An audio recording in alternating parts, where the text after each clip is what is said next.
ঢাকা ও দেশের বিভিন্ন এলাকায় শুক্রবার সকালে শক্তিশালী ভূমিকম্প অনুভূত হয়েছে। স্থানীয় সময় সকাল 10:38 এই কম্পন লক্ষ্য করা যায়।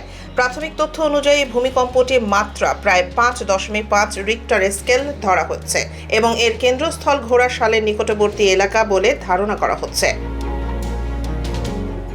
যদিও ইউএসজিএস এখনও ভূমিকম্পটির সঠিক মাত্রা নিশ্চিত করেনি, তবে প্রাথমিক হিসাব অনুযায়ী এটি মাঝারি মাত্রার ভূমিকম্প হিসেবে বিবেচিত হচ্ছে।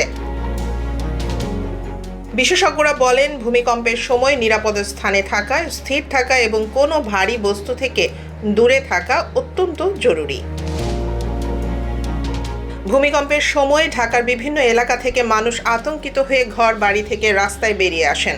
কম্পন কয়েক সেকেন্ড স্থায়ী হয় এবং এর প্রভাব ঘর, দোকানপাট ও অবকাঠামোর ওপর স্পষ্টভাবে দেখা যায়।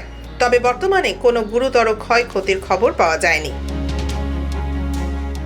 এ ধরনের ভূমিকম্প পুনরায় ঘটতে পারে বলে ভূতত্ত্ববিদরা সতর্ক করেছেন এবং প্রয়োজনীয় প্রস্তুতি গ্রহণের পরামর্শ দিয়েছেন।